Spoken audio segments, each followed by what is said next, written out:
Ich begrüße Sie ganz herzlich zur Pre-Session des Tag der Lehre. Wir sind ja heute jetzt in dieser ersten Session noch ein bisschen unter uns. Die Session richtet sich an Programmleitende und deshalb wird die ganz offizielle Begrüßung dann erst später stattfinden. Aber ich freue mich natürlich sehr, dass wir jetzt schon eine Gruppe hier im Raum haben und auch eine Gruppe zu Hause, die wir begrüßen dürfen, die die erste Session genießen können. Diese erste Session hat Robert Kordts-Freudinger kuratiert. Er ist der Einladende heute. Er hat zwei Faculty-Mitglieder eingeladen. Das ist einerseits Jost Hamschmidt. Er ist verantwortlich für die Curriculumsentwicklung am IWÖ und hat sehr viel Erfahrung auch, wie man Sustainability in Curriculas einbauen kann. Und an seiner Seite ist auch Judith. Sie ist Co-Direktorin am IWÖ und Delegierte des Rektorats für Responsibility and Sustainability. Robert brauche ich ja nicht mehr genauer vorzustellen. Er ist unser General Program Manager, der in den letzten Jahren dafür verantwortlich war, eben, dass sich die Programme so toll entwickelt haben, natürlich zusammen in Teamwork mit dem Programmleitenden und den Direktoren der einzelnen Programme. Und er wird sich auch heute noch einmal, leider nicht mehr allzu lange, er verlässt uns ja im Sommer, wird er aber noch einmal sein Bestes geben. Und ich gebe gleich rüber zu Robert. The floor is yours. Ja, vielen Dank, Jacqueline. Vielen Dank für die Einladung hier, dass wir wieder diesen Workshop hier für die Programmleitung durchführen konnten am Tag der Lehre. Und ich beginne mal kurz auf Deutsch und switche dann gleich auf Englisch. Ich freue mich sehr, dass mit Judith Walls und Jost Hamschmidt wir heute zwei Expertinnen bzw. Experten hier haben zum Thema Nachhaltigkeit und wie Nachhaltigkeit, Sustainability und so weiter in Curricula, in den Studienprogrammen der HSG integriert werden kann. Warum das wichtig ist, wie das passieren kann, das ist eines der Megatrends, eines der Megathemen natürlich der Gegenwart und auch der Zukunft. Deswegen freue ich mich sehr und übergebe auch gleich. Und ich möchte nur noch eine Sache, Jacqueline hat es gerade schon kurz angedeutet, nur kurz eine Sache noch in eigener Sache sagen, also zu mir selbst. Jacqueline hat angedeutet, ich werde die HSG verlassen zur Mitte Juli, also im Sommer jetzt schon relativ bald. Und bedanke mich natürlich bei allen Programmleitenden, mit denen ich jetzt zu tun hatte, vor allem natürlich im Rahmen der Programmreformen, die ich jetzt begleiten durfte und ein bisschen mitgestalten durfte die letzten 2,5 Jahre.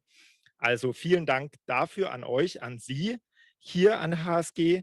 Und bezüglich meiner Nachfolge, wahrscheinlich wird die Nachfolgeposition von Reto Gubelmann, den viele auch kennen hier im Raum und auch im virtuellen Raum, mit übernommen, beziehungsweise dann von einer neuen Mitarbeiterin. Ich werde mich aber im Verlauf des Juni oder Juli noch einmal melden mit den genauen Informationen dazu. So, jetzt rede ich gar nicht viel weiter, sondern übergebe sehr gerne und freue mich, wie gesagt, sehr, Judith Walls, Delegierte des Rektorats für Nachhaltigkeit, und übergebe an Sie und wünsche euch und Ihnen viel Spaß bei diesem Workshop und gute Einsichten.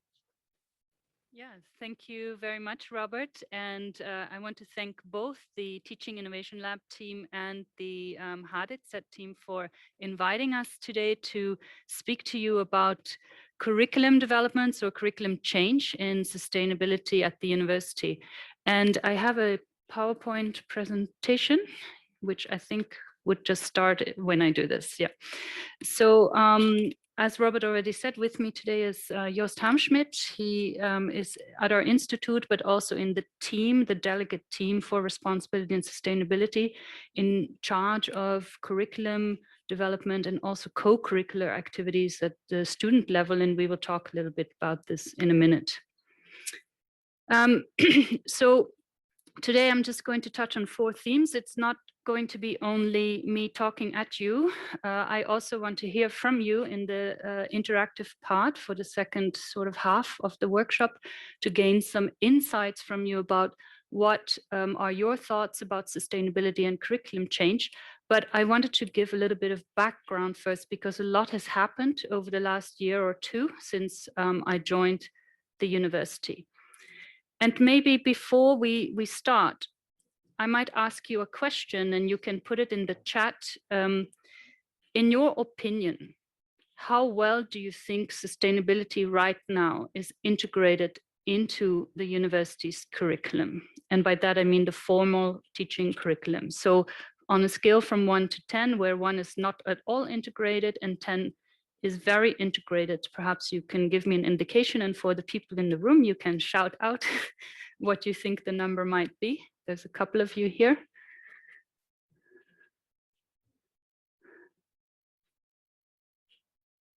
Yes, go ahead. 30%? 30%? Yeah, I will repeat just in case. Other thoughts, higher, lower? Maybe no thoughts. Merla, maybe in your opinion, since you run the MAX program. Well, I think it depends or differs a bit along the levels. So Yeah. overall, I would give it perhaps a 4. A 4.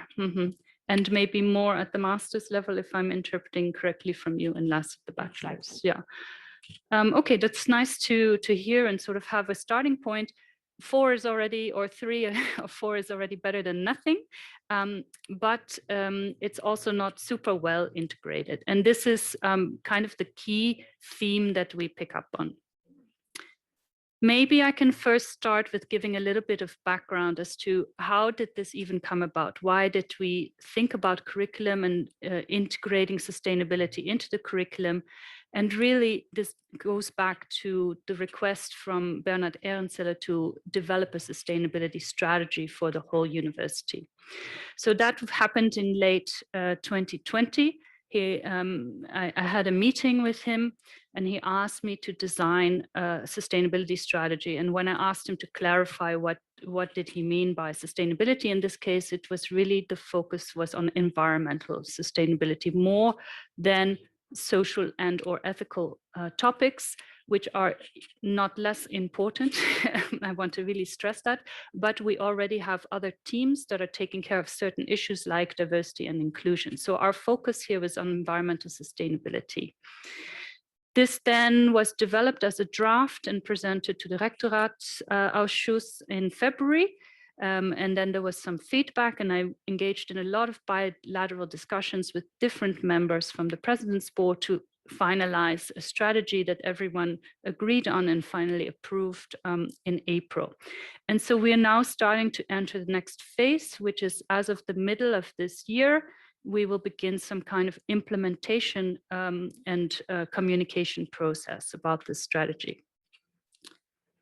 So let's backtrack a little bit. You may have seen this classic triple bottom line diagram before, where the definition of sustainability is really this overlapping bubbles between economic concerns that, for example, an organization or a society may have, social concerns, and environmental concerns. And this is a pretty good diagram, and it's actually used by a lot of companies to figure out how are they managing and doing on sustainability. But it also has some weaknesses or limitations because it's a kind of a weak definition of sustainability, and it suggests that trade-offs can be made, that maybe we can trade off environmental concerns for social or economic concerns. And John Ehrenfeld, who actually developed this diagram many years ago, was also the one who critiqued it recently in 2018 to say that people did not apply or use this idea in the way that he had intended. And what he had really intended was a more strong definition of sustainability, where our economic system is actually completely embedded and enveloped by a larger social system, which is in turn completely embedded and developed by a environmental or natural system.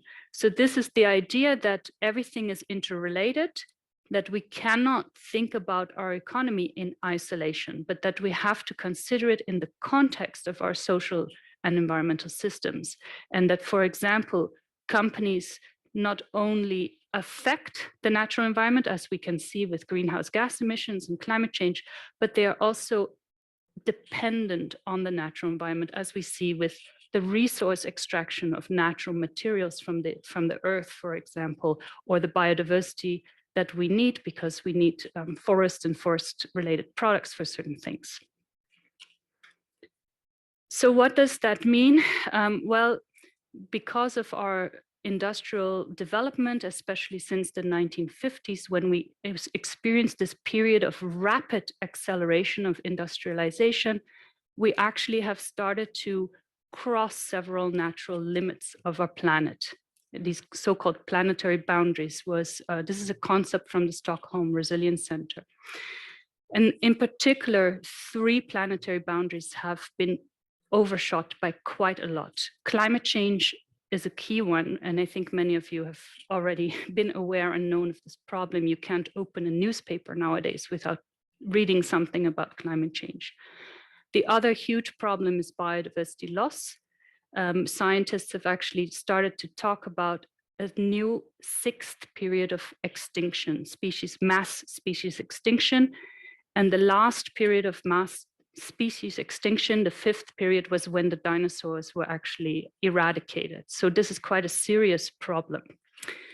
The last planetary boundary that we've crossed on an environmental level is the so-called biogeochemical cycle. So these are sort of the material and chemical flows like the nitrogen and phosphorus cycles. So these are to do with our agricultural practices, for example. So keeping that in mind, at the same time, climate sustainability and environmental topics are really intertwined with other global mega trends that are happening. It's not that it's only about the climate crisis, for example, but of course, the climate crisis is a key one, where we have to think about concepts like transitioning our energy towards renewable sources, and where companies and societies may have to think about how to mitigate or adapt to climate change. But we also have very much on the top of our minds currently a global health crisis in the form of the pandemic. This is thought to be related to the issue of biodiversity loss and our closeness, increasing encroachment on natural species. And so these diseases come from the natural environment and transfer to humans. And it was the same with many other diseases in the past, like the SARS epidemic and others. Of course, we are also in a global context of geopolitical tensions and globalization trends. So here for companies, we think about how they manage their global supply chains, for example, sourcing materials from other parts of the world or working together with labor in places like China or Vietnam, as well as global agreements like the Paris Agreement related to climate change that many countries have ratified and sometimes drop out of, as we saw in the case of the United States recently, but they're now back in. We have the sort of artificial intelligence, smart technology trend. Again, this is relevant for sustainability topics through new techniques and technologies like blockchain technology, where we can trace where materials come from, but also things like gamification, so helping consumers make better decisions or change their behavior about certain products, or modularity. So instead of building a house, or a big construction on site as you go along, you can actually prefabricate a lot of those components, bring them on site and build them very, very quickly, which is often done in China, for example. Social movements like the Fridays for Future, Me Too, and many other movements are increasingly on the rise. We have seen a little bit less of that in the last year due to the pandemic, but Greta Thunberg, for example, is now again very active on TV. I've seen her recently in many documentaries, for example, to keep communicating this message. But we also see a big shift in consumer preferences, especially amongst the younger generation. And these are the generations that are coming into our university, right? So these are the teens that are about to enter university. And trends like urbanization. So here we think about smart cities and mobility. Roughly 2/3 of the world in about 10 years' time will be living in cities, not in the countryside. So this is a key sustainability topic. And how then are companies responding to some of these challenges? Well, we see sort of various themes. On the one hand, we see companies really adapting and changing their business models and transforming it and innovating through that process. So, for example, the notion of circular economy, which HSG professors have had the last year's HSG Impact Award about, they wrote a book about it, but also themes like how to build buildings in a different way using different energy efficiency technologies. Again, HSG professors have been involved. But we also see other trends in the corporate world, like increased accountability through the process of reporting. And you can see that reporting on sustainability has really risen over the last decade or so. And it is transforming to the next phase. So we are discovering that reporting in and of itself doesn't seem to change corporate behavior that much, other than just doing more communication. But now there are these trends towards developing science-based targets. So we start with our goals for climate change mitigation, for example, or our goal for mitigating biodiversity loss. And we work backwards and we hold companies accountable for their own individual goal to achieve that outcome. But also in the risk insurance and investment space, which are these kind of facilitating industries that help corporations do what they do by keeping them liquid financially. Here we've seen a lot of trends. Companies are finding it more difficult sometimes to insure their own operations or facilities, because if they're in the wrong place and there's a flooding risk, for example, due to climate change. But we also see a huge trend and uptake in the investment community in the so-called ESG or responsible investment area. And here are some numbers from Switzerland. And some really unique new developments, like the concept of spatial finance, which is really looking at the locations where companies are at and figuring out what is going on in that location in terms of, for example, biodiversity and nature or water use. Most importantly, perhaps, what do our students think about this and what do they want? We've had a couple of surveys done. One is through the Oikos network. They did a student survey back in 2013, well before I joined. And again, over the last academic year, they did, I should say, another one. And here, for example, we have also seen quite a big increase in not only awareness, but also desire for the university to do more on sustainability. So on the left-hand side, you can see the rise in students that either agree or strongly agree that sustainability is important in the program, or it should be much higher. And on the right-hand side, that engagement of the university within sustainability should be much stronger. And here, actually, 59% of the students strongly agree. So it's quite a strong desire. We also have been taking part in the last 2 years in a new initiative called the Positive Impact Rating, which is a student survey only. So this is a rating, not a ranking. We have many rankings as well that we're part of for sustainability, but this is based purely on student comments. These are preliminary results. The full results will come out by Positive Impact Rating in June or July. But we were allowed to look at the qualitative comments already. And here we can see that 53% of the students that wrote comments seem to want more sustainability content in their courses and in their formal curriculum. And 36 of them have said that, you know, some of our teaching methods and the content on sustainability or positive impact are outdated. And you can see below some of the things that the students mentioned in their qualitative feedback.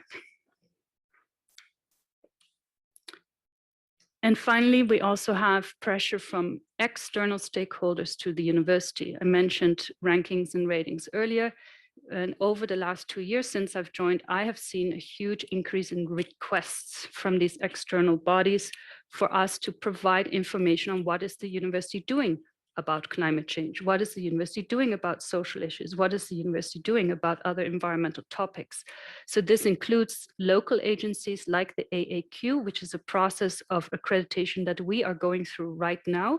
And in October, we will be engaging with this body, but also high-level visible ranking agencies that we as a university subscribe to, such as the Financial Times and the Times Higher Education, both in the last year have started to request this information.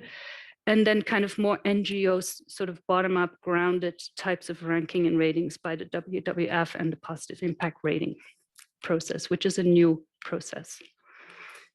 We also have from local and international networks and communities like Swiss universities, like our own canton, but also the United Nations Sustainable Development Goal Accord that we have signed as a university, for example, to commit to climate neutrality by 2030. So these are other trends that are happening, and industry itself. And I think this industry part is perhaps most salient for a lot of our programs because we are very closely tied to practice. And the World Economic Forum, for example, does a survey every year to ask corporate leaders and other types of leaders as to what are the most important topics that they think affect business and how likely are they to happen. And the more towards the upper right-hand corner is more important. So I've only taken a snapshot here of the upper right-hand corner so that we can really see what's going on. And you can see 1, 2, 3, 4, 5 green dots there that are all to do with environmental topics related to climate change, biodiversity loss, and other types of environmental issues. So the university has started to respond in many different ways. One way, for example, is the new Universitätsgesetz, the university I don't know what the English translation is, like the legal setup. Article 2, which is the Zweckartikel, has added one word to it that doesn't sound like very, much, but actually it's a significant word as far as I'm concerned, which is this sustainability, right? The student side also has been very active on this, and not only the traditionally, student bodies like Oikos or like Student Impact that are already sustainability oriented, but actually the entire student union, the TIL-HSG, has started a process now of asking university student clubs to engage, to embed the sustainability charter into their charter. And so far, 30 student associations have come on board. This just kicked off 2 weeks ago, so that's already fantastic news. And I think their goal is to have all 130 or so student clubs to embed this. We also, of course, have our own HSG vision and roadmap for 2020, where it clearly states that we want to inspire people to act in an ethical and socially responsible manner. And I'm working together very closely with Peter Lindström's team, who is now kind of verbalizing and expanding and really getting into the detail of this 5-year strategy, and sustainability will definitely be integrated there as well. So what is the new strategy, you might ask, after I've told you about all the reasons why we should develop a new strategy? So really, we've narrowed it down on 2 key concepts. Number 1 is to prepare our students to become organizational leaders in a world that must solve severe environmental crises, such as climate change and biodiversity loss. Secondly, as a university, to lead by example and become carbon neutral by 2030 in order to mitigate our own environmental footprint. And on the right-hand side, you can see how this connects to the larger UN Sustainable Development Goals concept. Across the curriculum, research, and campus, we have these 3 cross-cutting themes on climate change and climate action, which are related to SDGs 7 and 13. On biodiversity loss and recovery, which are related to SDGs 14 and 15, and the concept of circular economy and resource use. Of course, as a business school, this is critical for us, which is related to SDG 12. Here is a bit of an overarching high-level view of the sort of sub-components that we will do in the teaching, research, and campus activities. I will just now show you a little bit more detail of these. So on the teaching side, which we will really focus on a bit more today, the key idea here is to widen the sustainability course offerings across programs, disciplines, and levels in the university. We had a long discussion in the rectorate whether we should mandate a quota of so many courses per program, but that's not the culture at our university. The culture at our university is to really do this bottom up and embed it everywhere rather than just have these isolated cases. Nevertheless, we have already, Mela is here in the room today, we have developed a certificate program on managing climate solutions, which has been quite popular, heavily oversubscribed with students, which is fantastic for those students that really want to specialize on, for example, a topic like climate change. But the overarching idea here is to embed sustainability across the various different programs wherever they can fit in, so that every student has an opportunity to engage with sustainability at some point and consider this concept in the future of business, right? That's the idea here. So we will aim to do that. There might also be some development of new courses. This might be especially necessary at the bachelor's level where we have a bigger gap. We have a lot of offerings already in some programs in the master's level, but very less so, I would say, on the bachelor's level. And to do that, our role at the delegate team is to support you, support faculty and the program managers to help embed sustainability through training, through providing resources, through whatever it is that you may need. So this concept of kind of being there for you. We will probably be creating other types of incentives around this, like teaching awards and prizes. We are, of course, collaborating closely with the HDZ and the Teaching Innovation Lab to make this happen. We also have a co-curricular program that Jost can tell us a bit more about. But here the idea is really to foster student-driven types of activities that may be part of the so-called informal teaching, right? Informal curriculum process. So Jost has already been super active to develop a sustainability mentoring program and other things. Jost, do you want to say a few words about this? Yes, hello. Thank you, Judith, for all this information.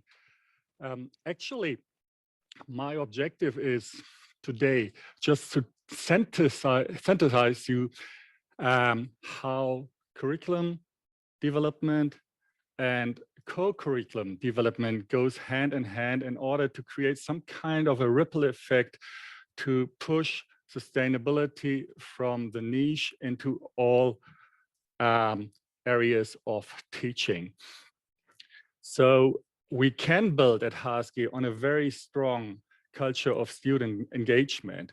And it is interesting, we have about 15 student associations which are more or less directly focusing on sustainability. They are organized via eConnect, where they meet, where they get also support, and where they also learn from other associations. This is interesting that we really promote this peer-to-peer learning, which is then somehow crossing the borders of the direct interests of the students. And this is a dynamic movement. The numbers of student associations is growing. Last year, there was the Sustainable Investment Club founded, which is really high time that there's some student activism, because the industry is really pushing this as well. And I think we can get innovation also and inspiration for our teaching.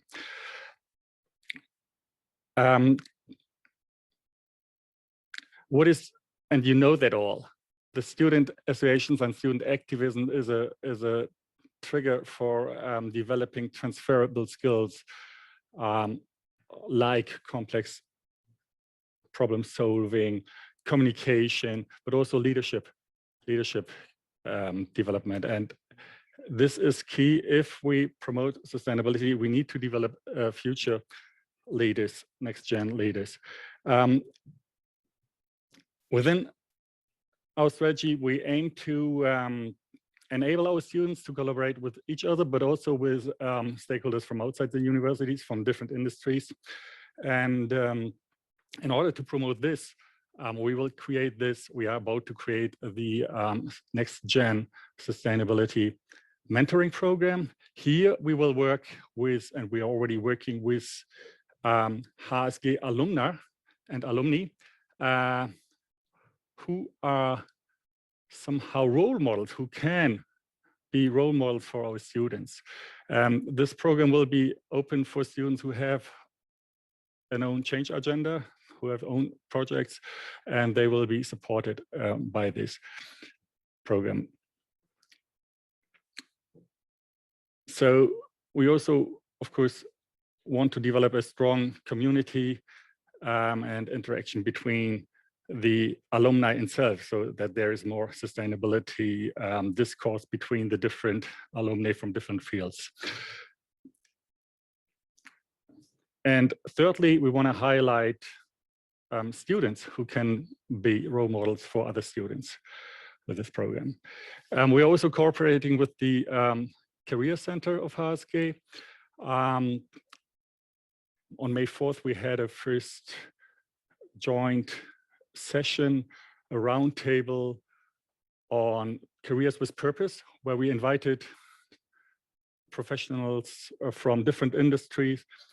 And this is something which we will institutionalize and regularly offer in order to show really what does it mean concretely. What is sustainability in the supply chain? What does it mean for finance? What does it mean for marketing? And what are the concrete skills you need? So finally, I would like to share some thoughts on curricular and co-curricular innovation. There is not necessarily a strong border. Sometimes student initiatives and student projects also have direct impact into teaching. For example, there was this simulation game created by Oikos, I think about 20 years ago, the model WTO. Out of this project, the model UNFCCC emerged, which was also developed with the support of students. I think we started with an integration seminar, and then we started it on the HSG level, and then we developed it into a CEMS project. And these kind of projects trigger the intrinsic motivations of the students. They feel this, and they are highly active, highly effective to create somehow transformative change in the way students perceive problems, and also students identify solutions.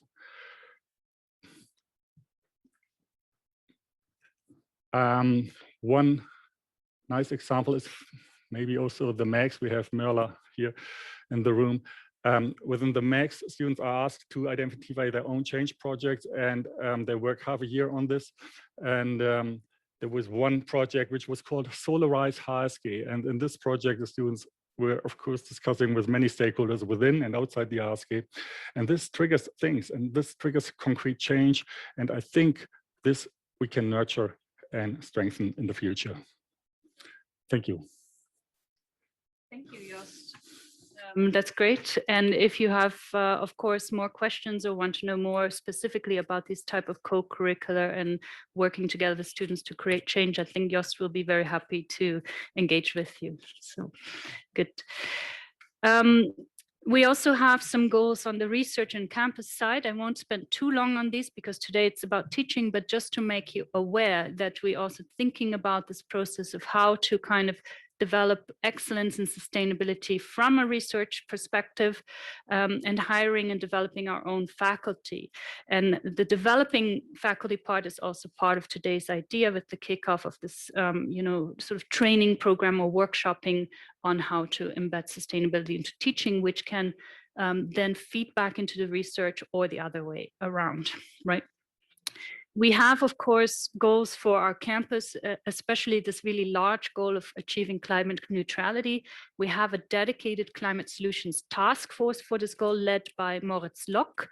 Rolf Wistenhagen, my co-director, and I are the co-heads for this task force. And there, many things are happening, including what Jost had just mentioned about the MAX program. Students are sort of engaged in some of these projects, such as solarizing the HSG. But we also are developing an accounting system to track our greenhouse gas emissions with the internal administration. We will have thoughts about what we should do about travel, IT, food, and infrastructure in particular. The students have asked us to also divest from fossil fuel investments, so they have been very much engaged in this process. And we may have some stretch goals, like maybe thinking about a green building that could maybe be a home for some of these institutes and interested faculty and other people in sustainability. Okay.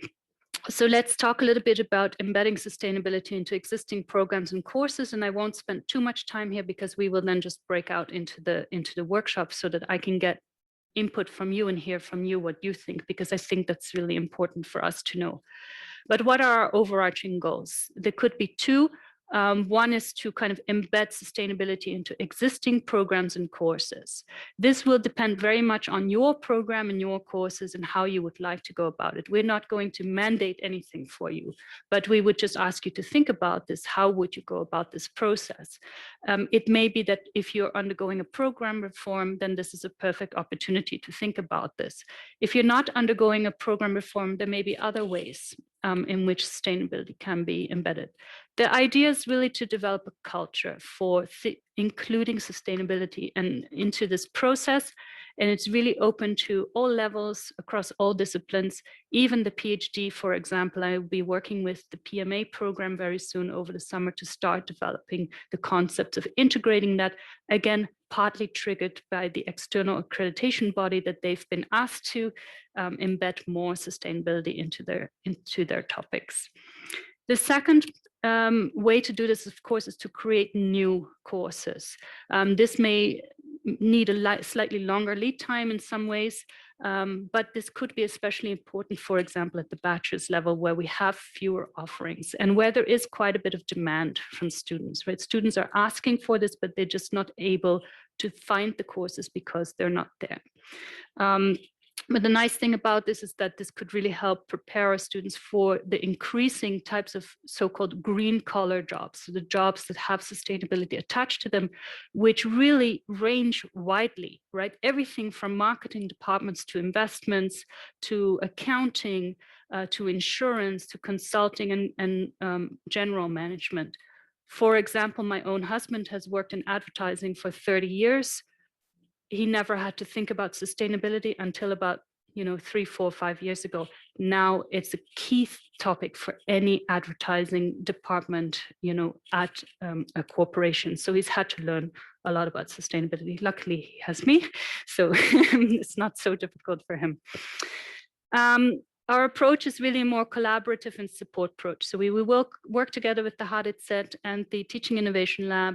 We are planning a series of workshops over the next 4.5 years. So there's time, but some people may be ready sooner and some people may need it a bit later on. So the idea is that we start to develop these workshops, work together with you to bring whatever it is you need, content, methods, and other things. And then also to have these regular kind of support and follow-up. We will be hiring at some point soon, I hope, a dedicated sort of sustainability workshop manager or assistant who would start to implement these programs. This will be a PhD student, so that person will also kind of get scientific information, if you like, about how to do this. We will think about how to develop content, resources, and methods. And one idea, for example, is to develop an online support platform so that if somebody needs certain kind of content, it's easy to find, right?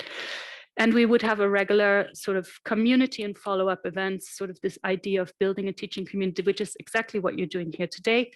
So kind of leveraging that. The overarching goal, of course, is to create this ripple effect and to embed sustainability. So at this point, I think I want to go into more this interactive space so that you're not just listening to me all the time. It's hard to concentrate for long periods. And we will have 3 relatively short activities for you, about 10, 12 minutes each. For those of you that are joining us online, you will be put into groups in a minute. And those of you that are here can do it physically with the pieces of colored paper that you have in front of you. And I've been told you may not walk around the room, but we can walk around the room for you to stick them on the poster. And we will start with the first question where we would like to have your input. which is to ask you, where do you see the natural touch points for sustainability in your course or program? So in other words, where can you envision that sustainability could be embedded? And these are just some thoughts or ideas, but you may have other ideas beyond this. I would love to hear other ideas, but it might be from a disciplinary perspective. It might be topic oriented, you know, something like a circular economy. It may be issue oriented, depends on your program. If you want to do this online, for those of you in the breakout groups, this is the link, and I'm hoping Robert, right, he's giving me a thumbs up, will post this link in the chat now, and then you will be broken into groups randomly. We will give you about 12 minutes to do this, and then we will all come back and we will go to the second theme of the breakout. But if anyone has any questions, please don't hesitate to ask me.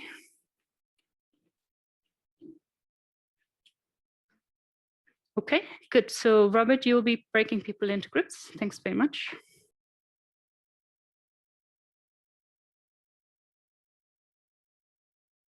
Right, so thank you very much for your participation, both online and here in the room. It's very quiet, but that's not hopefully a good thing, not a bad thing. Later, we will look at the results of the Jamboard and we will share them on screen. But before we do that, I think we have 2 more activities. I can't change the page, I'm sorry, for the slide.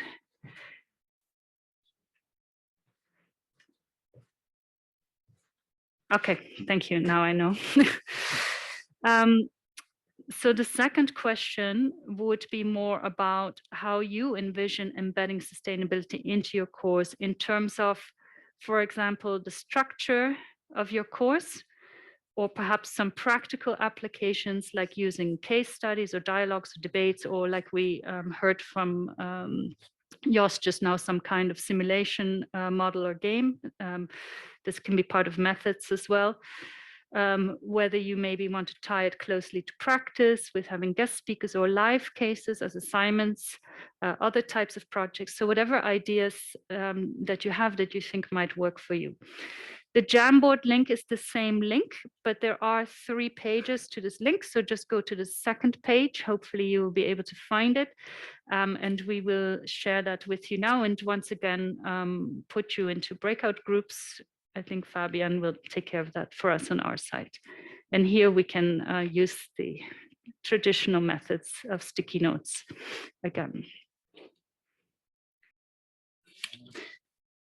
So thank you very much for participating in this second query.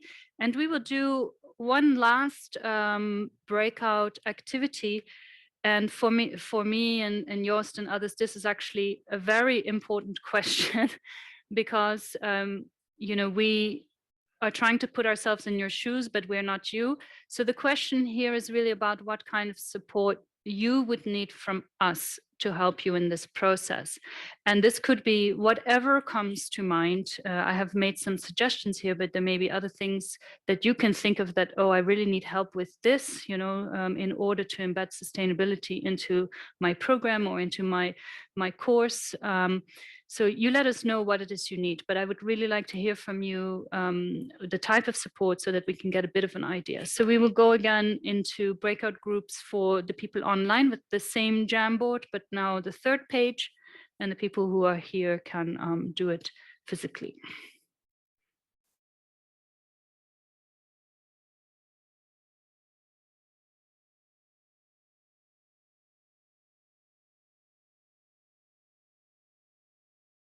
Okay, thanks.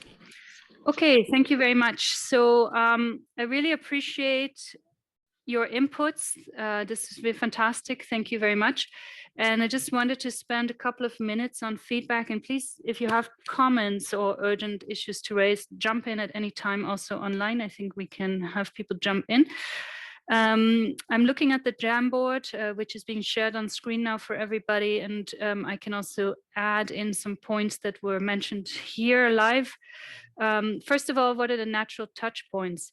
So I've seen quite a lot of sort of categories, different types of mentions. So here in the room, we had 2 types of touch points. One was more discipline oriented around the topic itself, like finance or marketing or psychology, and the other one was more as a sort of overarching theme, like business model innovation or social acceptance, or an overarching framework for sustainability.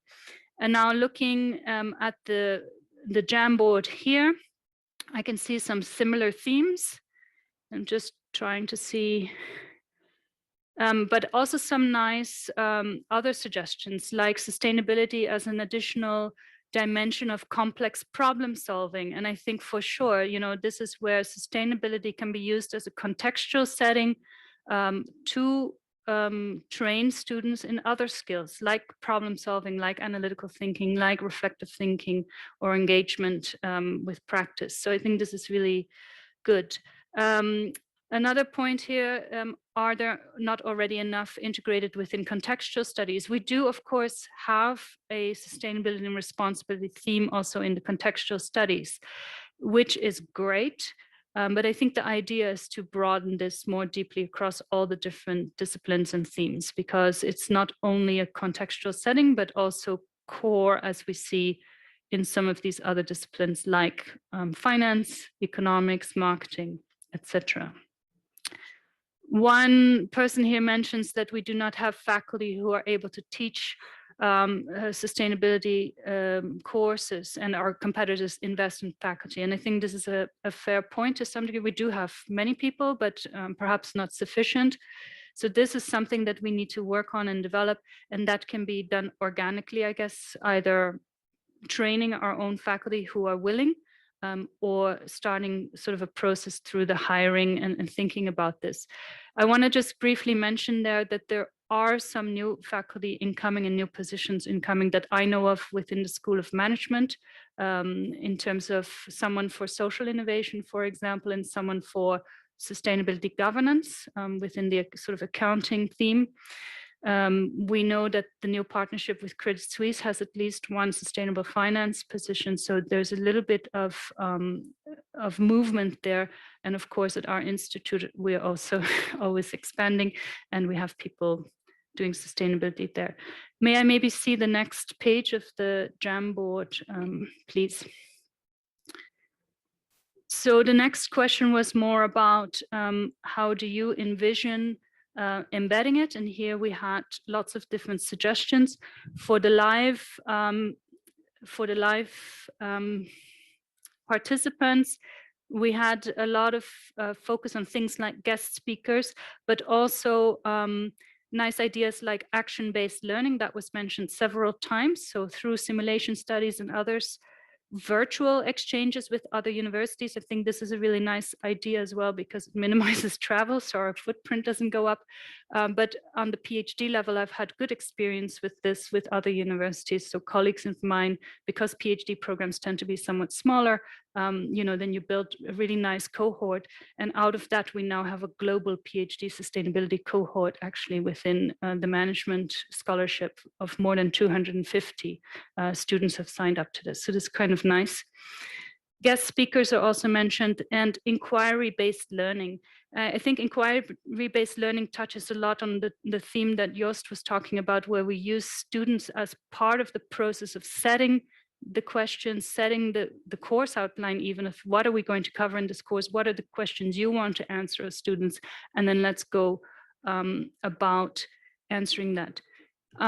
Looking online on this Jamboard,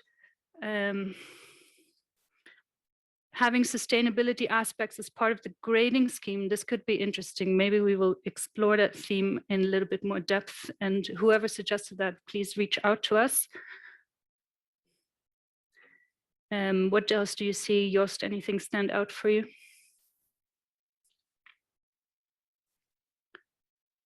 Having major examples of applications in core courses like macroeconomics. Yes, I think this is also our goal, to sort of provide key content where it's relevant in the key large disciplines, to make sure that people know how sustainability is relevant in their disciplines, because I think that would help a lot of the faculty who maybe lack some of the knowledge on this side, and of course provide them resources as well so that they feel comfortable teaching about it. And maybe we can have the third page now of the Jamboard.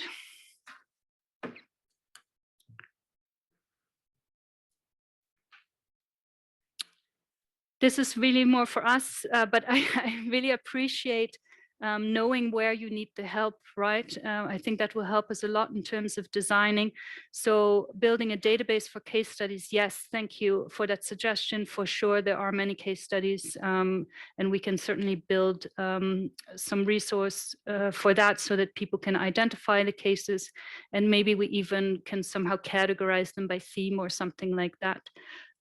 Understanding best practices, using a running case that is compulsory in the BBA, so across accounting, marketing, and leadership. That's a nice idea, and that's also something similar to what we're doing in the new EMBAX program, which is the partnership with ETH, where the participants will have a long project for the duration of their course. So this is something that could be integrated, but would require some coordination, I would think, across the different courses. Advise how we can integrate sustainability into concrete topics. Thank you for that suggestion. And overview on courses for lecturers and students on sustainability. This is also a good idea. We're lacking that at the moment, but we are starting to gather more information like that so that we have central data on things like what courses are there out there that are being offered. This is complex to do actually in our environment because we don't have a common database often for these types of things, but we will definitely start developing that. And then from here in the room, similar sorts of suggestion, people need teaching material, but maybe also the justification, the reasons for doing sustainability and the topic, and we can certainly provide some content on that. Did anyone want to bring up a topic or a theme or something that I should know about? I mean, I have two more questions for you, really. One is, in your opinion, where should we start first? And the second one is, what should we really keep in mind as we roll this out? You know, some maybe words of caution for us, I guess, things to pay attention to. Does anyone want to add something to that?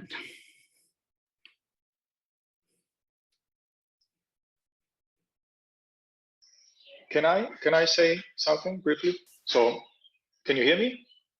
Yes, we can hear you. So I'm Mekon Mikev,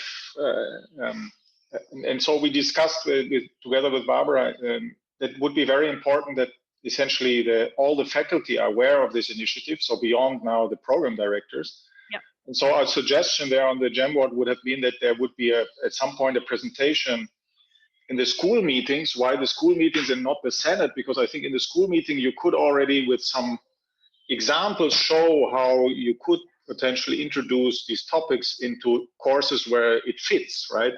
I guess the goal is not necessarily to have topics on sustainability in a course which is about mathematical principles, but maybe in public economics. No, then, I mean, there you should say, okay, this is where we, in the economics programs, make the contact to how to address climate change and what does it imply for tax and transfer systems.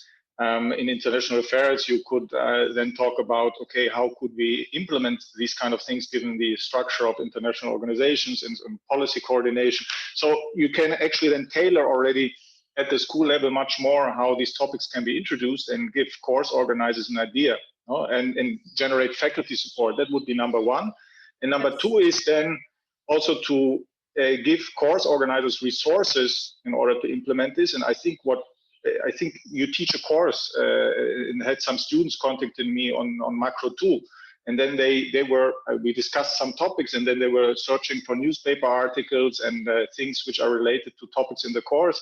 And so you get some resources as a course organizers for people who construct these cases, and that makes it then very easy to implement this in the course curriculum. So these are the 2 points I wanted to raise. Yes, thank you very much for both comments, and I agree they're incredibly important. And in fact, we are just now going to be kicking this off in the middle of the year, so July onwards. And for sure, also we had thought that it's really important to communicate the message first, that this is our goal, right? And so yes, absolutely, we would love to be invited to the various schools to speak at the department or school meetings to kind of communicate this message. So not just the Senate, for example. I mean, of course, the Senate would also be important, but that doesn't reach a wider audience. So I think it's really important to reach a wider audience with this. So thank you for that suggestion. And for sure, we will do that. And in terms of resources, I think this is key, right? We are very much aware that people may just have, little ideas to how best to integrate sustainability or what the opportunities are. So we need to maybe help identify those opportunities in the various disciplines. Thanks. Any other thoughts?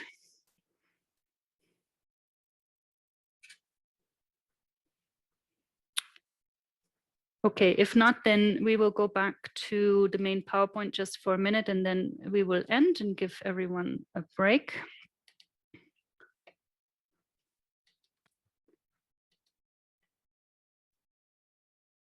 Okay, thank you very much. So just want to end with a couple of thoughts for you. The first is that we are in the process of building some sustainability communities at the HSG. I mean, we have our institute, of course, that's always been there, and we have our loose ties with others inside the HSG, but there's also some kind of formally, organized, if you like, places where people can get in touch or touch base. On the student side, we have the eConnect platform in our institute. This is a woman called Sandra Ramme. She's a master's student also at our university who is managing this platform. We have quite a lot of student organizations, I think about 15 or so that are members of this, but we are open to all student organizations. So please let your students know it does not necessarily have to be only a sustainability organization. We're here to kind of help all of the student organizations to touch base with sustainability. On the research side, globally, there's an impact scholar community that has been developed over the last year or two. And within the HSG, we also have kickstarted this impact scholar community. Tabea Bereuter in our team is sort of coordinating this with several others inside the university. So if you have interest on this from a research perspective, please reach out to us. We're happy to connect you. And on occasionally there will be kind of a meetup and exchange, and maybe exchanging research ideas as well. We'll see how that develops. On the teaching side, this is of course the first time that we're reaching out to you, but our thoughts and ideas there are also to develop a teaching community around sustainability as a sort of continual support platform. So yes, of course, we can have the workshops and you can be part of that, but you may need support longer along the way, or exchange ideas with your peers, or say, hey, I tried this and it worked really well, and let's communicate that to others. So that we will are building now in this new process. Contact information, do not hesitate, please, to reach out to us. My email and Jost's email are there. We are very happy to hear from you. Any suggestions, concerns, comments that you may have, we're open to everything so that we can shape this in the best possible way for you. That was it from my side. Thank you very much for your very extended and long attention, and I look forward to engaging more closely with you. So thank you very much, Judith. This was a great pleasure to have you here today, and I have a little Appenzeller present for you. Thank you. And also for Jost. Wonderful. Which last name I mispronounced, Hamschmidt, not Hammerschmidt. So thank you so much for joining us for this first session, pre-session actually, to the Tag der Lehre. We will now have a quick break, 15-minute break before we start officially, and also welcome our rector, Bernhard Ehrenzeller. So thank you all for joining, and I hope it was insightful for you as well. So thank you for inviting us. I think this is a great opportunity.